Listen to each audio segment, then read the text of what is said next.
ملا رومی رحمۃ اللہ علیہ فرماتے ہیں ایک دن نا شیر نے ایک دن نا ریچھ کو ساتھ لے لیا اور ساتھ لے لیا لومڑی کو۔ اس نے کہا اور شکار کر دے چلے، چلو جی شیر کی مہربانی ذات لے لیا ہے، حالانکہ اس کو کسی کی مدد کی ضرورت ہے، وہ تو بادشاہ ہے، بادشاہ سلامت نے ساتھ لے لیا۔ شکار کیا 3 چیزوں کا، ایک شکار کیا خرگوش، ایک ہرن، ایک گائے۔ اب وہ شکار کر کے واپس آئے تو جو ریچھ تھا نا اکڑ اکڑ کے چلنے لگا کہ بادشاہ کے ساتھ میں بھی تھا، یعنی شکار میں میرا بھی حصہ، اور شیر بھی سمجھ گیا بات کو کہ اس کا دماغ خراب ہو رہا ہے، ایسا کہ میں نے تو ویسے ہی ساتھ لیا۔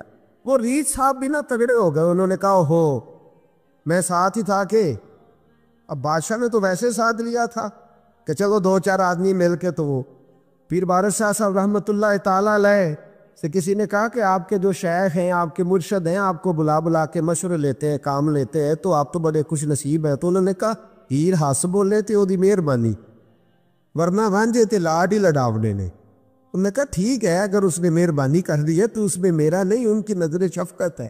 ہیر ہس بولے تے او دی مہربانی، انہوں نے مہربانی فرمائی ہے تو بڑی کرم نوازی ہے، ورنہ من آنم کے من دانم، جو میں ہوں اس کا مجھے پتا تو ہے ہی نا، تو میں اس میں اپنے آپ کو اتنا بڑا نہیں سمجھ۔ اس نے نا شیر نے بھانپ لیا، اس نے کہا کہ اس کے ذہن کے اندر بات آ رہی ہے کہ شاید میں کو بلا ہوں، تبھی تو مجھے سپیشل بادشاہ نے کہا کہ چاہے میرے ساتھ شکار کر دے، میں ہے کوئی میرے اندر بات۔ اللہ اکبر۔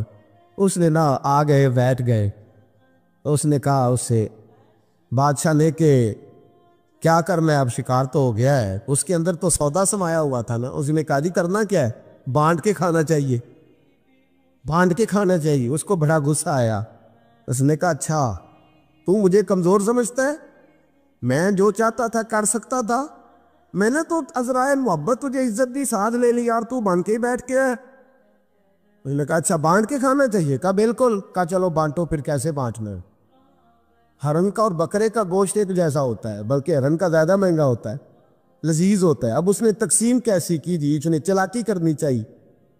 کہنے لگا جی تقسیم سیدھی سی ہے، آپ بڑے ہیں، گائے آپ کی، 3 جانوروں کا شکار ہوا نا، گائے، ہرن اور خرگوش۔ کہنے لگا آپ بڑے ہیں، گائے آپ کی، میں درمیانہ ہوں تو ہرن میرا، اور لومڑی چھوٹی ہے تو خرگوش ہے لومڑی کا۔ اس نے کہا تیرا پلا ہو جائے، کیسی تم نے تقسیم کی ہے؟ اس نے مارا پنجا اور ریچھ کو بھی مار دیا۔ اس نے کہا تو عجیب آدمی ہے بھائی، تجھے تو ذرا موقع دیا ہے تو تو نے ہاتھ ہی وہاں ڈال لیا ہے جہاں بالکل تیرا بنتا ہی نہیں تھا۔ اللہ اکبر۔ اس نے کہا اچھا مر گیا۔ اب لومڑی بھی سنبھل کے بیٹھ گئی، لومڑی ذرا تیز ہے، چلاک ہے، تو ملا رومی علیہ رحمہ کہتے ہیں، اور شیر کہنے لگا لومڑی سے چل تو تقسیم کر، تو تقسیم کر، کیا کرنا چاہیے؟ تو کہنے لگی بادشاہ سلامت تقسیم بڑی سادی سی ہے، سویرے ناشتہ خرگوش کا کرے، دوپہر کو آپ جب کھانا کھانے لگے تو ہرن تناول فرمائیں، اور شام کو ذرا آپ زیادہ کھاتے ہیں تو آپ گائے کھائیں، یہی تقسیم ہے۔ بڑا راضی ہوا شیر۔ اس نے کہا تو نے یہ تقسیم بڑی اچھی کی ہے، یہ کہاں سے سیکھی ہے؟ کہنے لگی ریچھ کی موت سے سیکھی ہے، ابھی مرا ہے نا میرے سامنے، اس کی موت سے میں نے سیکھی ہے، اس لیے کہ اگر یہ تقسیم نہ کی تو مر میں بھی جاؤں گی۔ بات تو تفنن کی ہے، ظرافت کی ہے، لیکن ملا رومی کیا فرماتے ہیں؟ وہ فرماتے ہیں دوسروں کی موت سے ہی سیکھ جا۔ حضرت عمر کا وصال ہوا، قبر پہ مٹی ڈالی جا رہی تھی، حضرت ابو دردہ نے نا یوں مٹی پکڑی ہوئی ہے، تو ایک ایک چلو کر کے مٹی ڈالتے ہیں نا، پہلے 3 چلو ڈالتے ہیں کہ چلو ہمارا بھی اس نیکی میں حصہ ہو جائے، تو مٹی ڈالنے کے لیے نا مٹی پکڑی ہوئی تھی، توجہ ہے آپ کی میری بات پر؟ اس مٹی کو لے کر کے جا رہے تھے حضرت ابو دردہ، مٹی لے کے جاتے حضرت سیدنا ابو دردہ حضرت عمر کی قبر پر ڈالنے کے لیے، یہ پکڑی ہاتھ میں، مٹی ڈالنے کا ارادہ کرتے تو واپس آ جاتے، پھر جاتے تو واپس آ جاتے، پھر جاتے۔ لوگوں نے کہا ابو دردہ ڈالتے کیوں لے؟ تو آنکھوں میں آنسو آ گئے، رو پڑے، کہنے لگے عزت کے اس کوہ گراں پہ مٹی ڈال دوں، وقار کے اس بادشاہ پہ مٹی ڈال دوں؟ فرمانے لگے شہنشاہ کردار پر اس پر مٹی ڈال دوں؟ پھر وہ مٹی پکڑی اور اپنے سر پہ ڈال لی، فرمانے لگے عمر تو مٹی کے قابل نہیں، مٹی کے قابل تو میں ہوں، میں تھا جس پر مٹی پڑنی چاہیے تھی۔ اور آپ فرمانے لگے لوگوں سن لو، اگر عمر جیسے تقوی کے بادشاہ بھی رب نے اس زمین سے اٹھا لیے تو ہم بھی بچیں گے نہیں، ہم نے بھی اللہ کی بارگاہ میں جانا تھا۔ اگر اتنے پاک باز لوگ، اگر نیکی ہی دنیا میں رہنے کا سبب ہوتی تو یہ پاک لوگ ہمیشہ دنیا میں رہتے، پر میں اگر یہ چلے گئے تو چلے، ہم نے بھی جانا ہے۔ جو حضور کی پناہ میں آ جاتا ہے نا وہ بچ جاتا ہے۔ اللہ کرے آپ کو سمجھ آئے میری بات کی۔ جو حضور کی پناہ میں آ جاتا ہے وہ، جو دنیا دار رہتا ہے، مالدار رہتا ہے، حضور کی پناہ میں نہیں آتا وہ بے سکون رہتا ہے۔ فرماتے یہاں دنیا میں بھی حضور کی پناہ میں آ جاؤ، آج لے ان کی پناہ۔ اور آج دلیل آپ نے ابن ماجہ کی حدیث لکھی ہے، حضرت تمیم داری حدیث کے راوی ہیں، اعلیٰ حضرت نے لکھی ہے، فرماتے ہیں جو حضور کی پناہ میں آیا بچ گیا۔ دلیل دیتے ہیں، فرمایا انسان تو انسان، جانور بھی آتے تھے تو بچ جاتے تھے۔ حضرت تمیم داری رضی اللہ تعالیٰ عنہ فرماتے ہیں کہ ہم کھڑے تھے، ایک اونٹ دوڑتا ہوا آیا، نبی کریم صلی اللہ علیہ وسلم کے پہلے اس نے قدموں پہ سجدے کیے، صحابہ کہنے لگے حضور ہمیں بھی اجازت دیں، فرمایا وہ تو بے زبان ہے، اسے تو پتہ کوئی نہیں، پیش نظر ہے وہ نو بہار، سجدے کو دل ہے بے قرار، روکیے سر کو روکیے، یہی تو امتحان ہے۔ فرمایا اسے کیا پتا، تم تو مکلف ہو شریعت کے، تمہیں اجازت نہیں ہے۔ اور اعلیٰ حضرت نے 2 ٹوک لکھا ہے، فرمایا سوائے خدا کے کسی کو تعظیمی سجدہ بھی حرام ہے، یہ نوٹ کر لیں میری بات۔ اور اعلیٰ حضرت نے فتاوی رضویہ میں لکھا ہے کسی قبر پہ جاؤ تو 4 ہاتھ دور کھڑے رہو، اللہ کرے آپ کو سمجھ آئے، کتنے ہاتھ؟ 4 ہاتھ دور کھڑے رہو، سورۃ فاتحہ پڑھو، درود شریف پڑھو، جس قبر پہ گئے ہو ان کی روح کو اصال ثواب کر، ان کے وسیلے سے دعا مانگو۔ اعلیٰ حضرت فرماتے ہیں قبر کو سجدہ بالاتفاق حرام ہے، طواف قبر کا کرنا بالاتفاق حرام ہے، بوسہ لینے میں اختلاف ہے کہ جائز ہے کہ ناجائز ہے، لیکن بوسے سے بھی چونکہ شک پڑتا ہے تو فرماتے ہیں احمد رضا کی رائے یہ ہے کہ بوسہ لینے سے بھی بچا جائے۔ وہ آ گیا تو اس سے اگلی باتیں کرتا ہے، بس خاموش رہ، باادب رہ اور پیچھے رہ۔ تو حضرت تمیم داری کہتے ہیں یہ حدیث اعلیٰ حضرت نے لکھی ہے لمن والولا میں، فرماتے ہیں کہ اونٹ نے پہلے سجدہ کیا، قدم چومے، پھر اس نے حضور کے کان میں کوئی بات کہی، روزے دے دوالے نے غلامہ دیاں ٹولیاں، ایک پہ سن دے کروڑاں دیاں بولیاں، یعنی اونٹ نے بات کی تو حضور نے وہ بھی سن لی۔ اعلیٰ حضرت کہتے ہیں جو پناہ میں آتا ہے بچ جاتا ہے۔ کہتے ہیں رسول کریم نے نا اونٹ کی پشت پہ ہاتھ پھیرا اور اللہ کے محبوب فرمانے لگے فکر نہ کر، اب تو آ گیا ہے نا تو جیسے تو کہے گا ویسے ہی ہو جائے گا، جیسے تو کہے گا ویسے ہی۔ ابن ماجہ میں موجود ہے، پر میں جو کہ فاضل بریلوی رحمۃ اللہ علیہ کی کتاب سے پیش کر رہا ہوں الامن والعلا سے، تو میں اسی انداز میں پیش کر رہا ہوں جس انداز میں وہاں ہے۔ حضرت تمیم داری کہتے ہیں کہ ہماری سمجھ میں بات کوئی نہ آئی، تھوڑی دیر گزری تو کچھ لوگوں نے ہاتھوں میں رسیاں پکڑی ہیں، خنجر پکڑے ہیں، دوڑے آئے، یا رسول اللہ یہ ہمارا اونٹ ہے۔ حضرت تمیم داری کہتے ہیں میں نے دیکھا کہ جب وہ آ گئے نا خنجر لے کے تو اونٹ حضور کے پیچھے چھپ گیا، آج لے ان کی پناہ، آج مدد مانگ ان سے، وہ حضور کے پیچھے چھپ گیا۔ تو کہتے ہیں کہ نبی کریم صلی اللہ تعالیٰ علیہ وسلم نے فرمایا کیا مسئلہ ہے بھائی؟ یا رسول اللہ ہمارا اونٹ ہے، ذبح کرنے لگے تھے دوڑ آیا ہے۔ تو حضور فرمانے لگے وہ تو تمہاری شکایت کر رہا ہے۔ وہ کہتا ہے یا رسول اللہ میں نے برسوں ان کی نوکری کی، برسوں میں نے بڑی نوکری کی۔ صحیح کہتا ہے یا رسول اللہ؟ ٹھیک کہتا ہے حضور، اب بوڑھا ہو گیا ہوں، تھوڑا زیادہ بوجھ نہیں اٹھا سکتا تو مجھے ذبح کر کے کھانا چاہتے ہیں، میں مرنا نہیں چاہتا۔ نبی کریم فرمانے لگے اچھے لوگ یہ صلہ دیتے ہیں؟ انہوں نے عرض کی حضور آپ حکم کر دیں، ہم اس کو چھوڑ دیتے ہیں یا رسول اللہ، نہیں ذبح کریں گے، خدمت کریں گے۔ حضور فرمانے لگے نہیں اب میرے پاس آیا ہے نا، اب میں نے واپس نہیں کرنا، آج ہو گیا ہے، آج لے ان کی پناہ، آج مدد مانگ ان سے، آج ہو گیا یا رسول اللہ پھر رکھ لیں۔ حضور نے فرمایا نہیں بھائی پیسے بتاؤ کتنے؟ یا رسول اللہ نہیں کچھ نہیں۔ نبی کریم علیہ السلام نے فرمایا نہیں بتاؤ کتنے، بتاؤ کتنے؟ انہوں نے کہا حضور ایک دفعہ ریٹ لگایا تھا تو 100 دینار لگا تھا۔ حضور نے فرمایا بلال دے دو 100 دینار، 100 دینار دے دیا۔ اعلیٰ حضرت فرماتے ہیں دیکھو ان کی پناہ میں آنے کی برکتیں کتنی ہیں، ان سے کہا تم جاؤ، وہ چلے گئے۔ حضور نے پشت پہ ہاتھ پھیرا، فرمایا جا تو آزاد ہے۔ حضرت تمیم داری کہتے ہیں وہ پہلے گیا پھر پلٹ کے آیا، اس نے نبی پاک کے کان میں کو بات کی، کئی باتیں کی، پر میں ایک بات کرتا ہوں، کئی باتیں کی، ایک بات کی تو حضور رو پڑے۔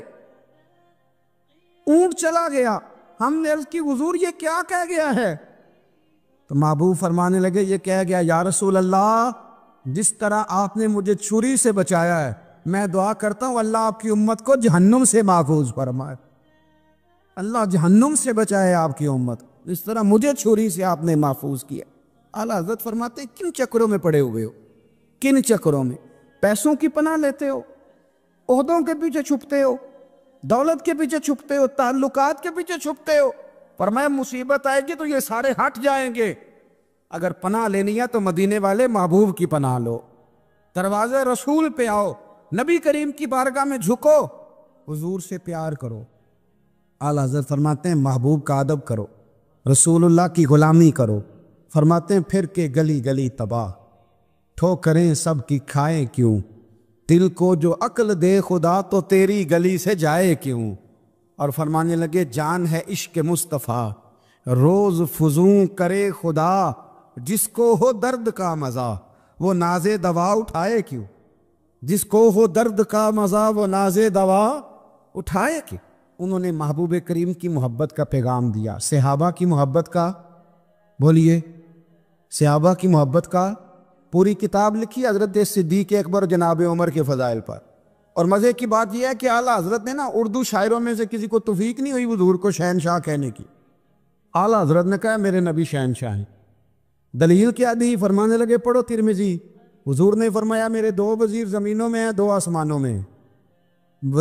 زمین کے 2 وزیروں کے نام ابو بکر اور عمر ہیں، آسمان کے 2 وزیر ہیں جبریل اور میکائیل۔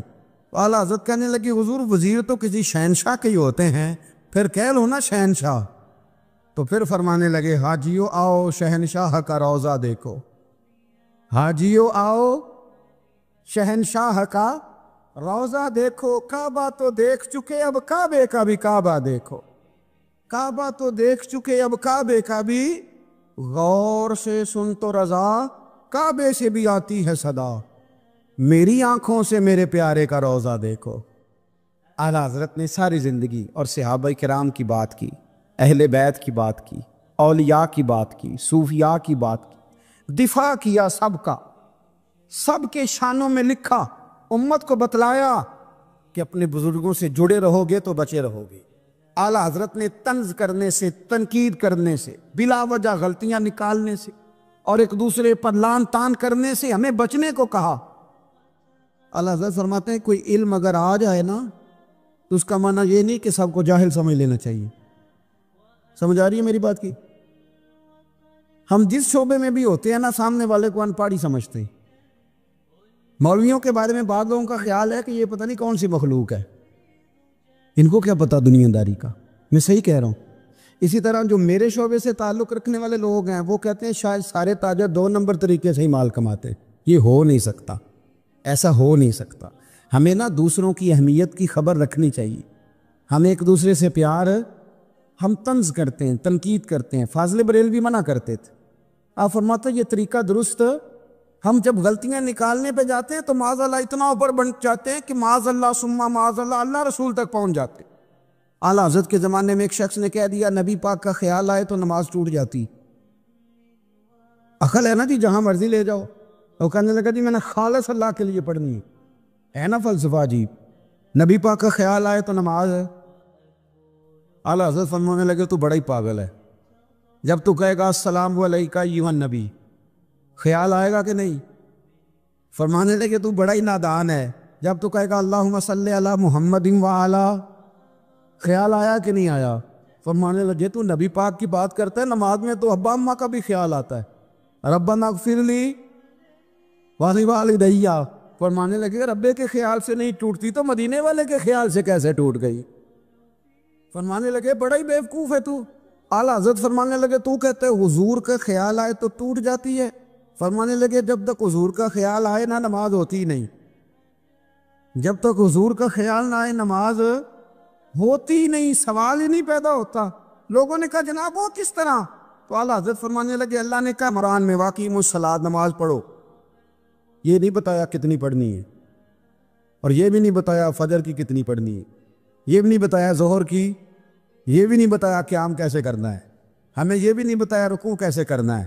ہمیں پتہ کیسے پتہ چلا؟ جب صحابہ نے کہا نا رب کہتا ہے نماز پڑھیں تو کیسے پڑھیں، تو حضور فرمانے لگے سلو کما رأیتمونی اصلی، نماز اس طرح پڑھو کرو جس طرح مجھے پڑھتے ہوئے دیکھتے ہو۔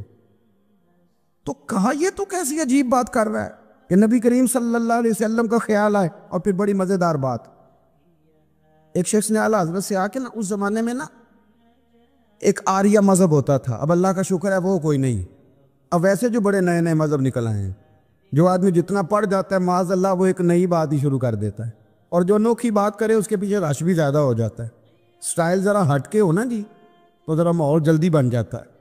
تو وہ آریہ مذہب تھا، تو وہ ایک آریہ آ گیا اعلیٰ حضرت کے پاس، آ کے کہنے لگا کہ فرض کی اہمیت زیادہ ہے کہ سنت کی؟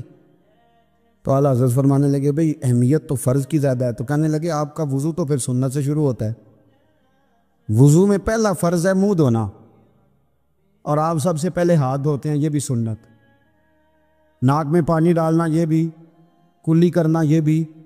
میری بات کی سمجھ آ رہی ہے؟ اس نے کہا یہ آپ عجیب لوگ ہیں، فرض اگر بڑا ہے تو پہلے فرض ہونا چاہیے تھا۔ سمجھ آ رہی ہے میری بات کی؟ لوگ دین پر بڑے بڑے مختلف اعتراضات کرتے ہیں نا، اس نے کہا جی پہلے ہونا چاہیے تھا فرض، تو منہ دھونا فرض ہے، آپ نے گھٹنوں تک ہاتھ دھوئے، اب یہ جو آپ نے ہاتھ دھو یہ بھی سنت، کلی کری تو وہ بھی سنت، ناک میں پانی ڈالا تو وہ بھی سنت، تو آپ تو چوتھے نمبر پہ فرض ادا کر رہے۔ تو اعلیٰ حضرت فرمانے لگے تم اصل میں محبوب کا غلام نہیں نا، ہاں تجھے کیا پتا ہو یہ بات کیا ہے، تو بیٹھ جا ہم سے سن، ہم تجھے بتاتے۔ اس نے کہا جی کیا مطلب؟ فرمانے لگے یہ محبوب جو ہے نا ہمارے، یہ ہمیں بڑی جگہوں سے بچاتے ہیں، یہ بچا بچا کے فرائض تک لے جاتے ہیں۔ کیا کیا مطلب؟ کہنے لگے حضور نے ہمیں کہا ہے کہ پہلے نا ہاتھ دھو لو، پتہ چل جائے پانی زیادہ گرم تو نہیں، منہ جاوی نہ جائے، پہلے نا دیکھ لو۔ فرمایا پھر ناک میں ڈال کے پتہ کرا لو کہ اس میں سے بدبو تو نہیں آتی، سنت بھی ادا ہو گئی، پتہ بھی چل گیا بو تو نہیں آ رہی، اور فرمایا پھر منہ میں ڈال کے چکھ لو کہ بد ذائقہ تو نہیں۔ اب یہ 3 سنتیں ادا کر کے تم فرض ادا کرو گے تو اللہ بھی راضی ہوگا، اللہ کے رسول بھی راضی ہوں۔ میرا پسندیدہ موضوع ہے اعلیٰ حضرت پہ بات کرنا۔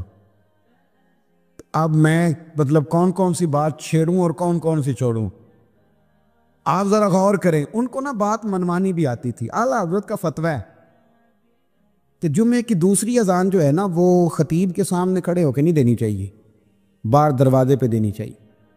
اعلیٰ حضرت رحمۃ اللہ علیہ نا جبل پور چلے گئے، سفر تھا، وہاں آپ کے 2 خلفاء تھے، باپ بیٹا مولانا عبدالسلام بھی خلیفہ تھے، مفتی برہان اللہ ان کے بیٹے وہ بھی خلیفہ تھے۔ فاضل بریلوی جب وہاں پہنچے نا، عالم وہ نہیں ہوتا کہ جو بات لچھے دار تقریر کر کے تو گزر جائے، عالم وہ ہوتا ہے جس کو بات کرنی بھی آتی ہو اور ذہن میں اتارنی بھی آتی ہو، وہ شخص ہے جو پختہ علم رکھتا ہو، اسے پتا ہو کہ کس حکمت کے ساتھ لوگوں کو بات سمجھانی ہے۔ کلم الناس علی قدر عقولہم، اگرچہ مدرسین کی بھی بڑی بات ہے لیکن ٹھہر ٹھہر کر طریقے سے پیار سے ہمارے بزرگ سمجھاتے تھے۔ اعلیٰ حضرت سے وہاں کسی نے پوچھا جی جمعے کی دوسری اذان کہاں پڑھنی چاہیے؟ تو اعلیٰ حضرت فرمانے لگے باہر پڑھنی چاہیے۔ آپ نے وہ فتویٰ دے دیا، وہاں جناب لڑائی شروع ہو گئی، وہاں لوگوں نے کہہ دیا جناب ہمارے ہاں 40 سال سے ہو رہی ہے، کسی نے کہا 35 سال سے۔ اعلیٰ حضرت فرمانے لگے دین تجربے سے نہیں آتا، دین علم سے آتا ہے، یعنی 40 سال تجربہ ہو گیا تو اس کا مطلب ہے آپ عالم ہو گئے، دین کا تعلق تجربے سے وہ علم سے ہے۔ وہ بحث ہو گئی۔ اعلیٰ حضرت نا انگریز کی عدالت نہیں جاتے تھے، فرماتے تھے عدالت تو وہ ہوتی ہے جہاں عدل ہوتا ہے، آپ اس کو کچہری کہتے تھے، عدالت کہتے ہی نہیں تھے، اور کبھی گئے ہی نہیں تھے۔ انہوں نے مقدمہ کرا دیا اعلیٰ حضرت، پرچہ کٹوا دیا جی مولانا نے فساد کرا دیا۔ اب وہ جج مسلمان تھا، اس نے ریڈ کر لیا، وہ جو نائب قاصد نہیں، وہ ادری جس کو کہتے ہیں آوازیں دیتا ہے، فلاں بن فلاں حاضر ہو، وہ اعلیٰ حضرت کا مرید تھا۔ آپ نے اسے بلا کے نا تو ساری بات سمجھا دی، وہ سمجھ گیا کرنا کیا ہے۔ جب باری آئی نا اعلیٰ حضرت کی تو جج صاحب نے کیس پہلے پڑھ لیا تھا کہ یہ مسئلہ ہے، مولانا کہتے ہیں اذان باہر پڑھو تو کچھ لوگ کہتے ہیں سامنے پڑھنی چاہیے۔ اس نے کہا بھی بلاؤ مولانا رضا علی خان ولد نقی علی خان۔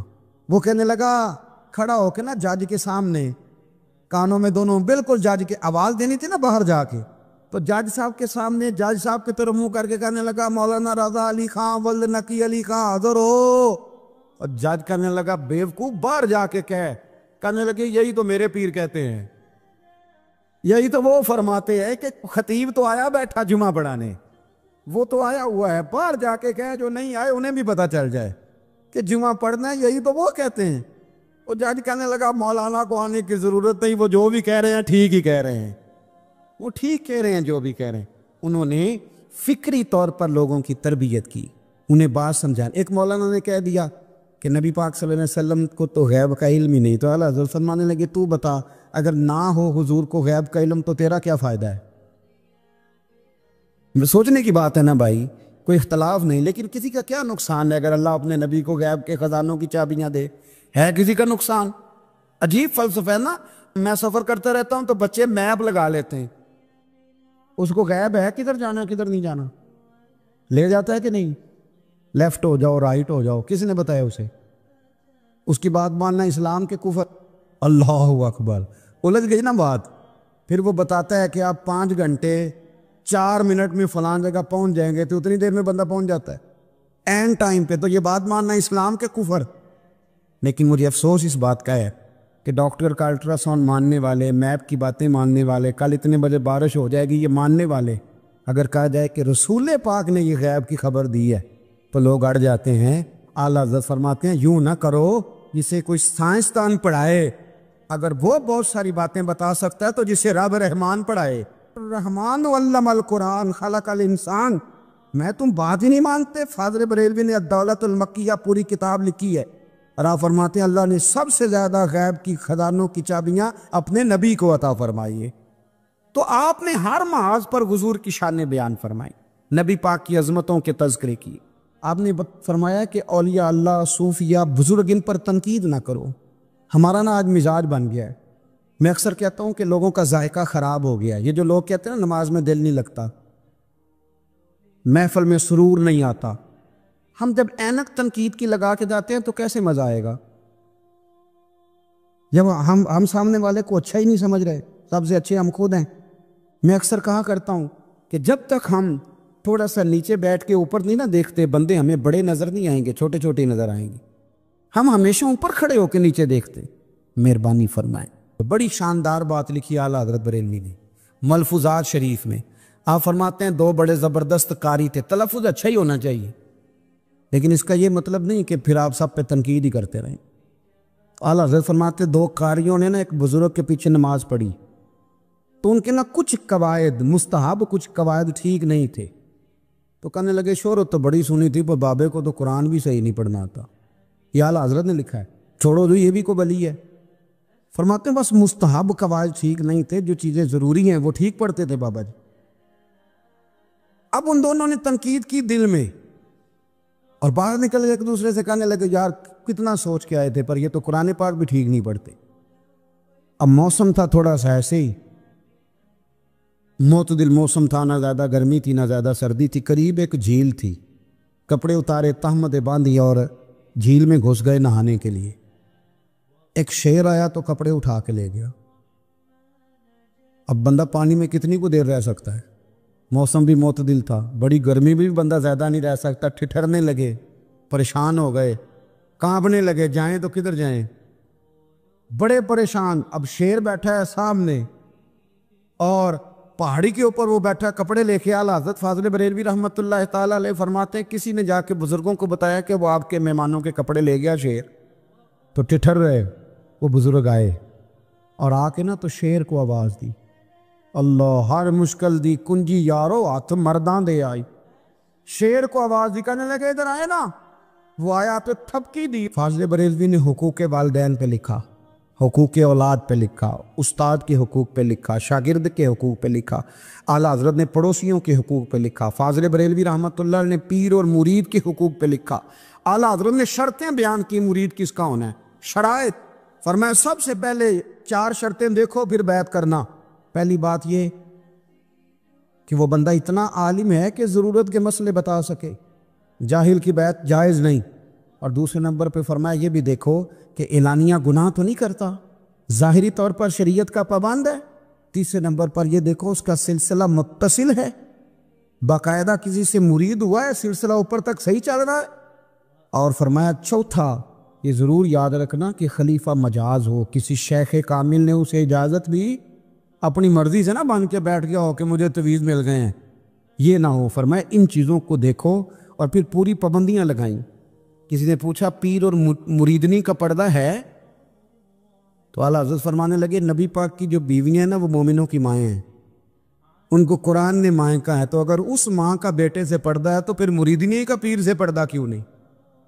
فرمایا واجب ہے مریدنی کے لیے پیر سے پردہ کرنا، واجب ہے۔ آپ کو ایک بزرگ تھے، انہوں نے اپنے ہاں جلسے پہ بلایا، جب آپ پہنچے تو وہ عورتوں کو ننگے منہ تعویذ دے رہے تھے، آپ نے دور سے دیکھا تو واپس آ گئے۔ وہ دوڑے پیچھے، کہنے لگے مولانا کچھ تو خیال کریں، لوگ کیا سوچیں گے، ایسے چلے گئے۔ تو آپ فرمانے لگے شاہ جی آپ نبی پاک کی شریعت کا خیال نہ کریں تو میں آپ کا خیال کروں؟ شریعت اسلامیہ کا خیال نہیں کر رہے، بے پردہ عورتوں میں بیٹھے ہو۔ وہ کہنے لگے میں توبہ کرتا ہوں، آج کے بعد نہیں کروں گا۔ فرمایا پھر ہاتھ بڑھائیے، پھر میں آپ کے ہاتھوں کے بوسے لیتا ہوں، اس لیے کہ اگر آپ مان گئے ہیں تو پھر ہمارا اختلاف نہیں۔ ساری زندگی دین کی پہرے داری کی۔ اعلیٰ حضرت رحمۃ اللہ علیہ نے آج سے 150 سال پہلے کہا تھا مسلمان اپنے بینک قائم کریں، اپنا سرمایہ۔ ایک جو باتیں آج کر رہے ہیں نا آپ کے لوگ دانشور، وہ 125 سال پہلے کہا تھا کہ اپنے بینک بناؤ، آپس میں مسلمان تجارت کریں۔ فرمایا اپنا پیسہ ایک دوسرے پر خرچ کرو، غریبوں کو وظائف دو، وہ سارے طریقے اپناؤ جو صحابہ نے اور محبوب کریم نے ہمیں عطا فرمائے۔ مسلمانوں کی فلاح پر انہوں نے بڑا کام کیا۔ وہ زمانہ اقبال پہلے کہا کرتے تھے سارے جہاں سے اچھا ہندوستان ہمارا، پھر اللہ نے توفیق دی تو کہنے لگے نہیں خاص ہے ترکیب میں قوم رسول ہاشمی۔ اعلیٰ حضرت اسی زمانے سے کہہ رہے تھے نہیں بھائی جو مصطفیٰ کے غلام ہیں ان کا منصب اور معیار الگ ہے، بڑی محبت سے زندگی گزاری، اللہ سے بڑا ڈرتے تھے۔ سید ایوب علی رضوی صاحب آپ کے خلیفہ ہیں، وہ کہتے ہیں ایک چھوٹا سا بچہ صبح صبح آ گیا، کہنے لگا حضور آپ کی کل دعوت کرنی آ جائیں گے؟ آپ نے فرمایا آ جاؤں گا۔ کہنے لگا میں یتیم ہوں، باپ میرا فوت ہو گیا، میرا بڑے دل کرتا ہے آپ سے محبت ہو گئی۔ فرمایا کب آؤں؟ اس نے کہا کل آ جانا۔ کیا کھلاؤ گے؟ تو چنے کی دال اس نے جھولی میں ڈالی۔ کہنے لگا حضور میں لے آیا اور رات کو بھگاؤں گا، کل آپ کو کھلاؤں گا۔ آپ بیمار رہتے تھے، دوپہر کو سوجی کے بسکٹ کھایا کرتے تھے۔ سید صاحب کہتے ہیں جب وہ جانے لگا تو اعلیٰ حضرت فرمانے لگے اگر اجازت دو تو ایک بندہ ساتھ لے آؤں؟ کہنے لگا لے آؤ۔ فرماتے ہیں اس کے گھر گئے تو اندر بیٹھنے کی جگہ بھی نہیں تھی۔ 1000 کتاب کے مصنف، لاکھوں کروڑوں مریدوں کے پیر، امت مسلمہ کتنے بڑے لیڈر، کہتے ہیں اس نے نا باہر گلی کے باہر دروازے کے باہر چٹائی بچھا دی۔ کہنے لگا حضور اندر جگہ نہیں ہے، میری اماں ہے اور آپ عورتوں سے بڑا پردہ کرتے ہیں۔ اعلیٰ حضرت باہر بیٹھ گئے زمین پہ، اس کو کہتے ہیں لاجپال پیر۔ باہر بیٹھ گئے، وہ چنے کی دال لایا اور باجرے کی موٹی روٹیاں۔ آپ کو تکلیف رہتی تھی پیٹ میں، آپ وہ چیزیں استعمال نہیں کرتے تھے، پر 1.5 روٹی کھائی۔ کھانے کے بعد کہا جائیں؟ کہنے لگا نہیں میری اماں آگ جلا رہی ہے، چائے پی کے جانا۔ وہ چائے آئی، جو بندہ سڑک سے گزرتا حضور یہاں بیٹھنے، فرمایا جاؤ کام کرو، دعوت ہماری ہے تمہاری نہیں، جاؤ اپنا کام کرو۔ وہاں بیٹھ کے کھانا کھایا۔ جب واپس نکلے تو اس بچے نے اجازت دی جائیے۔ واپس آئے تو کچھ چہرے پہ کمزوری کے آثار تھے، کچھ تکلیف پیٹ میں شروع ہو گئی۔ سید صاحب کہنے لگے حضور آپ نے کیا کیا؟ بیمار ہو جائیں گے۔ فرمانے لگے ایوب علی یار بیماری تو ٹھیک ہو جائے گی، پر تو نے دیکھا نہیں یتیم کا دل کتنا راضی ہو گیا ہے، کتنا راضی ہو گیا اس کا دل، کتنا وہ خوش ہوا ہے۔ اور فرمایا جب یتیم راضی ہوتا ہے تو اللہ بھی راضی ہوتا ہے، اللہ کے نبی بھی راضی ہوتا ہے۔ بڑی پرہیزگاری والی زندگی گزاری۔ 3 باتیں ان کی زندگی کا اصول تھا۔ ایک فرماتے تھے تمسک بالدین کرو، مضبوطی کے ساتھ دین کو پکڑ لو، اور دوسرا فرماتے تھے جو اللہ رسول کے دشمن ہیں ان سے ہمیشہ بچو، جو ذرا بھی کہیں بے ادبی کرے اس سے پرہیز کرو، اور تیسرے نمبر پہ فرماتے تھے اگر سکھ ہی جینا چاہتے ہو تو عشق رسول میں جینا سیکھو، ورنہ دنیا سے تو پیار ہو ہی جائے گا، دولت سے تو ہو ہی جائے گا، محبوب سے کرو گے تو زندگی سکھی ہو جائے گی۔ اللہ ہمیں ان کے فیضان سے فیضیاب فرمائے۔ سنو، وہ آپ نے حدیث سنی ہے نا کہ 70 صحابہ تھے اور ایک دودھ کا پیالہ تھا، تو حضور نے 70 کو پلایا تو 71ویں نمبر پر پیا، مصطفیٰ کریم نے فرمایا اگر میں اللہ کا رسول ہو کے 70 غلاموں کا جھوٹا پیتا ہوں تو بتا تیرا، یہ بخاری مسلم ہے۔ لیکن اب ہماری نفاست پسندیوں کے رنگ بھی نالے ہیں نا، انہیں روٹی کھا لی ہے، اور اکثر اگر آپ ناراض نہ ہو تو بات کرنی پڑتی ہے، جب سامنے آ جاتی ہے تو کرنی پڑتی ہے۔ امیر کا جھوٹا ہو تو پھر خیر ہے، اگر غریب کا ہو تو جی اے چور صاحب تو پیے اور دے دیو تو یہ ماڑے دا ہاتھ لگ گیا کہ تو کے لیا، یہ ظلم ہے، یہ زیادتی ہے۔ اس کا مطلب ہے نفاستیں بھی ہم دولتوں سے آئیں گی، دولت سے آئے گی، معاذ اللہ سن۔ بہرحال عنوان نہیں، حضرت جابر بن عبداللہ رضی اللہ تعالی عنہ، بخاری مسلم ہے، کہتے ہیں جب خندق کی جنگ ہو رہی تھی نا، غربت بڑی تھی، قحط بڑا تھا، صحابہ پریشان تھے، 2 3 پتھر پیٹ پہ باندھے ہوئے۔ میں حضور کو دیکھ کے گھر آیا تو زوجہ سے کہا بھلی مانس کچھ ہے کھانے کی؟ کہنے لگی تھوڑے سے جو ہے۔ تو میں نے کہا پیسو گی تو کتنی روٹیاں بنے گی؟ کہنے لگی 2 3 4 بن جائیں گی۔ کہنے لگے سالن؟ تو زوجہ کہنے لگی اگر وہ بکری کا بچہ ذبح کرو تو 3 4 بندوں کا سالن بھی بن جائے گا۔ کہتے میں نے اسے ذبح کیا، بیوی سے کہا تو جاؤ پیس۔ کہتے میں نبی کریم کی بارگاہ میں حاضر ہوا صلی اللہ علیہ وسلم، حضور کی خدمت میں۔ زوجہ کہنے لگی کان میں کہنا حضور کے سارے نہ آئے، جس طرح لیڈروں کے کھانے اندر ہوتے ہیں علیحدہ، اور جو نعرے لگا رہے ہوتے ہیں نا سویر سے انہیں ڈبہ ملتا ہے، لیکن وہ پھر بھی نعرے لگاتے ہی رہتے ہیں۔ مجھ پہ الزام لگنے لگا ہے کہ آپ سیاست دانوں کو ہر جمعے میں رگڑا دیتے ہیں، تو میں کہنا انہوں صحیح کر چھوڑو پھر اسی مڑ جانے ہیں، انہوں کو سیانے ہو جائیں۔ یہ سیانے نہیں ہو رہے، ہمیں بات کرنے کی بھی اجازت نہیں۔ شعر کہہ دیتا ہوں کہ ہم آہ بھی کرتے ہیں تو ہو جاتے ہیں بدنام، وہ قتل بھی کر دے تو چرچا نہیں ہوتا۔ انہوں نے کدی پوچھا جی سانو یا کہہ دے چپ رہو، لیکن بھائی یہ اس ممبر کا تقاضا ہے، میرے امام اعظم کا فتویٰ ہے، جو عالمی حالات سے باخبر نہ ہو وہ جمعے کا خطبہ نہ دے۔ وہ جو رٹی رٹائی باتیں ہم سے نہیں ہوتی، اس لیے کہ جلال بادشاہی ہو یا جمہوری تماشا ہو، جدا ہو دین سیاست سے تو رہ جاتی ہے چنگیزی۔ حق بات انشاءاللہ ہو رہی ہے اور ہوتی رہے گی، وہ بات صاف ستھری ہے۔ اگر کوئی بات ایسی ہوگی تو وہ بات اگر غوث پاک اپنے خطبہ جمعہ کے اندر کہہ سکتے ہیں کہ میں ظالموں کو حکمران نہیں بننے دوں گا، تو ہم تو ان کے نوکر ہیں نا، پھر ہم قادری کیسے ہوئے اگر غوث پاک کے طریقے پہ عمل ہی نہ کریں تو۔ اس لیے مہربانی کریں ہمیں کوئی شخص ایسا مشورہ نہ دے، بلکہ کئی دفعہ ہمارے چینل کو لائک کریں، سبسکرائب کریں اور کمنٹ سیکشن میں ہمیں بتائیں کہ آپ کس طرح کی ویڈیوز دیکھنا پسند کرتے ہیں۔ ظلم ہوتا ہے جب کوئی مشورہ دیتا ہے تو اور تیز ہونے دل کرتا ہے، اس لیے مہربانی کریں ایسی کوئی مشاورت نہ کریں۔ بالکل جو غلط بات کرے گا اس پہ ہم بولیں گے، اور آہستہ آہستہ نہیں، کھل کھلا کے بولیں گے، بالکل بولیں گے، اس لیے کہ اللہ نے زبان دی ہے، وہ کسی وڈیرے کے قدموں میں بیٹھنے کے لیے نہیں دی، وہ رسول اللہ کے ترانے پڑھنے کے لیے دی ہے۔ ترانے پڑھنے، اگر حضرت بلال رسیوں میں بند ہو کے اور ابو لہب اور عتبہ اتیبہ اور عبداللہ بن جدان اور امیہ بن خلف جیسے لوگوں کے بیچ کھڑے ہو کے کہہ سکتے ہیں نہیں بات جو سچی ہے وہ کی جائے گی، تو ہم ممبر رسول پہ بیٹھ کے نہیں کہہ سکتے؟ اپنے بھی خفا مجھ سے ہے، بیگانے بھی ناخوش، میں زہر حلال کو کبھی کہہ نہ سکا کن، میں کہتا ہوں وہی بات سمجھتا ہوں جسے حق نے ابلائے مسجد ہوں میں توحید کا فرزند۔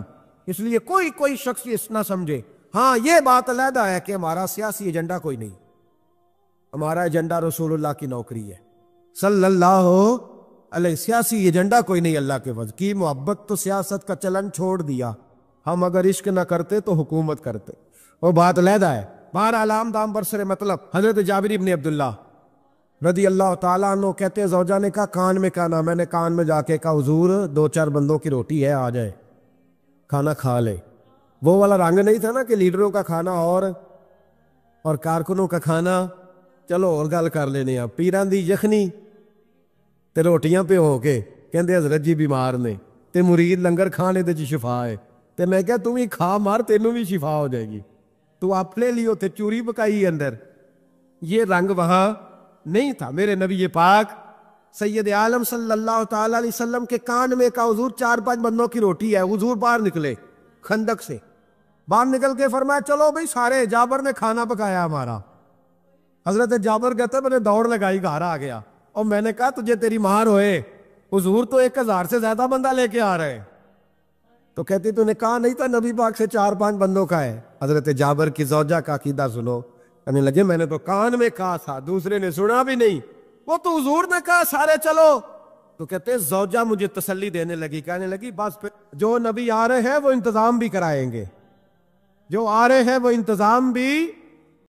ہمارے چینل کو لائک کریں, سبسکرائب کریں اور کمنٹ سیکشن میں ہمیں بتائیں کہ آپ کس طرح کی ویڈیوز دیکھنا پسند کرتے ہیں.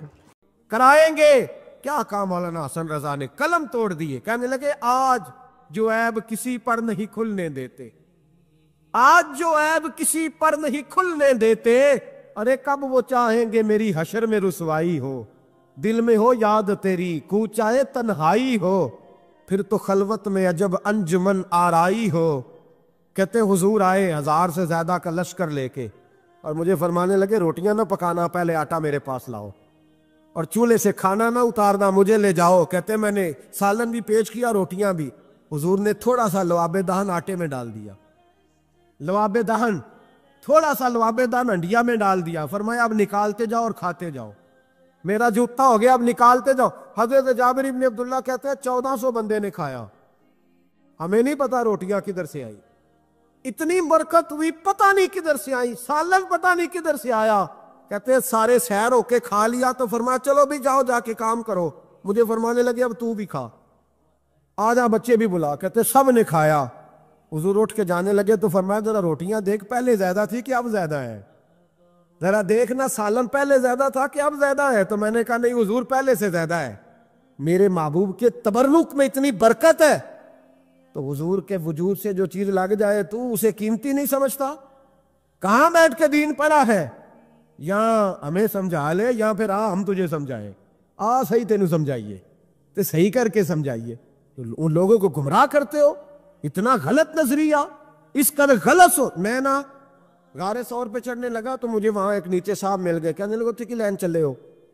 میں کہا تینوں اسی اتھوں بھی نہیں پوچھ کے آیا جدو کرو آئے ہیں, اتھوں بھی نہیں تینوں پوچھنا بے لیا, تو غلط فہمی دا شکار ہے.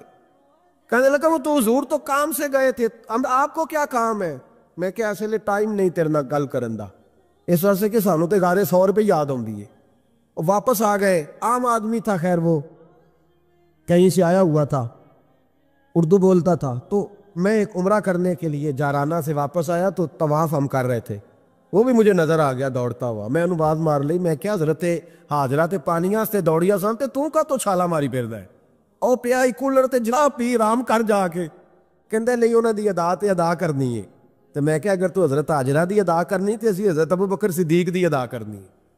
عجیب آدمی ہے بھائی تو, عجیب بات ہے. لوگوں کا فلسفہ اپنا اپنا, اور پھر پکڑے ہم کہ اس بندے کو جو جواب نہ دے سکے. ایسا نہ کرو, یہ زیادتی ہے, امت کو اکٹھا کرو. اتفاق یہ مجھ سے سوال کئی جمعے سے ہو رہا تھا. میں اصل میں نا ان موضوعات کو چھیڑتا نہیں, میری طبیعت اور ہے, لیکن کوئی بندہ یہ نہ سمجھے کہ ہمیں جواب نہیں آتا. یہ سوال اٹھا تھا, کوئی یہ نہ سمجھے کہ ہمیں جواب اللہ کے فضل سے, اللہ کے فضل سے. یہ قرآن مجید پڑھا ہے, یہ مسجد ہے, یہ جمعے کا دن ہے. ہم بات صرف وہ کرتے ہیں جس میں ضمیر اجازت دیتا ہے, اس لیے کہ سدا تو نہیں نہ رہنا, پتہ نہیں صبح اٹھ سو کے اٹھنا ہے کہ نہیں اٹھنا, تو کون کو گمراہ کر کے دین کے نام پہ جانا کدھر ہے. اس لیے بھائی خیال ہوتا ہے کہ تم لوگوں کو خراب نہ کرو, ہم تو چاہتے ہیں امت اکٹھی ہو جائے, لیکن یہ ظلم کرتے ہو جب چھیڑو گے کسی کو تو پھر تو اس کا حق بنتا ہے نا وہ بولے. پھر چھیڑا جاتا ہے. تھوڑے دن ہوئے حضرت حلیمہ سعدیہ کا سارا گھر گرا دیا, بلڈوزر چلا دیا. کہنے لگے یہاں لوگ آتے ہیں تو شرک ہوتا ہے. اور میں نے کہا جہاں اللہ کریم نے توحید پھیلانے کے لیے رسول کو بھیجا, 4 سال جہاں نبی پاک رہے, وہاں کیسے شرک ہو سکتا ہے؟ کس طرح کی تو بات کرتا ہے. بہرحال جہاں میرے نبی پاک بیٹھ جائیں وہ جگہ برکت والی ہو جاتی. اس جگہ کو چومنا مسلمان کا ایمان ہے, اس جگہ پہ سجدہ کرنا مسلمان کا ایمان ہے, اس جگہ بیٹھ کے تبرک حاصل کرنا یہ مسلمان کا. میں تو پہلی دفعہ ریاض الجنت میں داخل ہوا تو میرے ساتھی کہنے لگے کیا ہوا؟ میں کہا ادھر آؤ, لوکاں نو اگے جا کے ملنی, سانو ایتھے ہی لب گئی. روضہ تم من ریاض الجنہ, 12 حدیث لکھی ہے. حضور نے فرمایا جو یہاں آ گیا وہ جنت میں آ گیا. یہ ہے ارض جنت, یہ طیبہ کی زمین ہے, جنت بھی یہی, مال کے جنت بھی یہی ہے. ایک بات اور کرنی ہے, بڑی ضروری ہے, میری بھی اور آپ کی بھی ذمہ داری ہے, اس کو بھی ضرور کرنا چاہتا ہوں. سن لیں. محمود غزنوی نا گزر رہے تھے, یہ آپ نے نا میری طرف دیکھنا ہے، یہ بات سنتے ادھر دیکھو، خاص اہم مسئلہ ہے، اس پر بڑا ضروری ہے آپ کا متوجہ رہنا۔ محمود غزنوی کہتے ہیں میرے دل میں خیال آیا کرتا تھا ہمیشہ کہ میں واقعی سبکتگین بادشاہ کا بیٹا ہوں یا معاذ اللہ میرا باپ کوئی اور ہے، اور ایک خیال مجھے آتا تھا کہ قیامت واقعی قائم ہوگی، شک رہتا، اور تیسرا میرے دل میں خیال آتا تھا کہ یہ مولوی بیچارے کمزور سے ہوتے ہیں، تو حدیث پاک میں آتا ہے کہ علماء نبیوں کے وارث ہیں، تو یہ واقعی حدیث سچی ہے یا مولویوں نے اپنی شان کے لیے بنا لی ہے؟ کہتے شک تھے تین، میں کہتا نہیں تھا کسی سے، پر دل میں رہتے تھے۔ تو ایک دن میں ہندوستان کی ایک گلی سے گزر رہا تھا، تو دین کا ایک طالب علم نے ایک کونے میں بیٹھ کے تھڑے پہ پھٹے پہ بیٹھ کے نا سبق یاد کر رہا تھا۔ اسے جب سبق بھول جاتا نا تو ایک ہندو کھتری کی دکان تھی، اس کے اندر چراغ جل رہا تھا، ایک چھوٹا سا روشن دان تھا، اینٹ نکلی ہوئی تھی، وہاں سے نا ایک کرن باہر آ رہی تھی روشنی کی۔ تو وہ طالب علم جب سبق بھول جاتا تو کتاب روشنی کے آگے کرتا، عبارت دیکھتا، پھر کونے میں جا کے یاد کرتا۔ محمود کہتے ہیں مجھے بچے کا ذوق بڑا اچھا لگا، میں نے اسے بلایا، میں نے کہا بچے تم لالٹین کیوں نہیں خریدتے؟ تو کہنے لگا میں یتیم ہوں اور رسول اللہ کا دین پڑھنا میرا شوق ہے، مدرسے میں پڑھتا ہوں پر غربت ہے، لالٹین نہیں۔ کہتے ہیں میں نے اسے تھپکی بھی دی اور لالٹین بھی دی۔ میں نے اسے کہا 2 سپاہیوں کی ڈیوٹی لگائی، جب تیل ختم ہو جائے تم نے تیل پہنچانا ہے۔ محمود کہتے ہیں زندگی میں بڑی نیکیاں کی تھی پر اتنا سکون آج ملا پہلے کبھی نہیں ملا تھا۔ کہتے ہیں شاہ کی نماز پڑھی تو دل میرا ٹھنڈا ٹھنڈا ٹھار، پھولوں کی سیک پہ میں سویا۔ کہتے ہیں آج تو میرے نصیب ہی جاگ گئے، نصیب ہی جاگ گئے۔ کہتے ہیں سارا شہر ایسے جیسے پھولوں کی طرح مہک رہا ہے۔ کہتے ہیں میں کیا دیکھتا ہوں کہ خواب میں میرے رسول تشریف لے آئے، خواب میری وچ ماہی آیا تے میں گل وچ پا لئیاں باواں تے ڈر دی ماری اکھ بھی نہ کھولاں کتے پھر وچھڑ نہ جاواں۔ اور کسی شخص نے کہا تھا چڑ ہویا مینوں ترلے لیندیاں کدی موڑ میرے ول واگاں، خواب میری وچ ایک وار جے آویں میں ساری عمر نہ جاگاں۔ کہتے ہیں حضور آئے خواب میں، ایک جملہ حضور نے کہا، ایک جملہ نبی پاک صلی اللہ علیہ وسلم نے کہا ایک، اور میرے تینوں سوالوں کے جواب دے دیے، ذرا دل کے کانوں سے سننا۔ کہتے ہیں محبوب فرمانے لگے او سبکتگین کے بیٹے، تو نے آج میرے ایک وارث کی خدمت کی ہے، میں قیامت کے دن تیری سفارش کروں گا۔ کہتے ہیں مجھے سمجھ آ گئی کہ میں سبکتگین کا بیٹا ہوں، مجھے سمجھ آ گئی کہ قیامت قائم ہوگی، مجھے سمجھ آ گئی کہ علماء نبیوں کے وارث ہیں۔ 101 حافظ شہید ہو گیا، 101 پھول جیسے بچے۔ اور جب اتحادی فوج کا، افغان اور امریکی فوج کا جب بم گرا نا تو حافظوں کے ہاتھوں میں سندیں تھیں اور ان پر لکھا تھا کہ انہوں نے قرآن پورا پڑھ لیا ہے۔ ان کے ہاتھوں میں نا ان کے سروں سفید رنگ کی پگڑیاں تھیں، خبر یہ تھی کہ یہ آج رسول اللہ کے دین کے قرآن کے حافظ ہو گئے۔ نہ کسی نے کوئی ملی ترانہ پڑھا ہے، نہ بریکنگ نیوز رہی ہے۔ پشاور میں ایک سکول پہ حملہ ہوا تھا، وہ بھی پٹھانوں کے بچے تھے، یہ بھی پٹھانوں کے۔ فرق کیا ہے؟ میں مدرسے کا طالب علم ہوں، مجھے آج بتائے سارا معاشرہ کہ اگر میتھمیٹک پڑھنے والے مدرسے پہ حملہ ہو تو ملی ترانے بنے اور میڈیا چیخے، فوج حرکت میں آئے، اور اگر قرآن پڑھنے والا 101 شہید ہو جائے تو کوئی پرواہ نہیں۔ میں نے پرسوں کہا تھا کسی کا ایک شعر، میں نے وہ کہا تھا بھیج خدا عیسیٰ کو اب نازل کر دے مہندی کو، بھیج خدا عیسیٰ کو اب نازل کر دے مہندی کو، آ دیکھ دجال آزاد ہوئے اور پھولوں کے کیا حال ہوئے۔ کوئی نہیں بولا۔ 17 جنازے کشمیر کے ایک دن اٹھے، 17۔ امریکہ کا کتا بھی مر جائے تو اسلامی ملکوں کے وزیر اعظم پہنچ جاتے ہیں کہ وہ کہیں دہشت گردوں نے تو نہیں مار دیا، مجھے کو بتائے تو صحیح، کشمیری دہشت گرد ہے، افغانستان والے دہشت گرد ہیں، سب سے بڑا دہشت گرد وہ ہے اس نے قرآن پڑھنے والوں پہ حملہ کیا ہے۔ اور مجھے شکوہ ہے اپنے میڈیا سے بھی، مجھے شکوہ ہے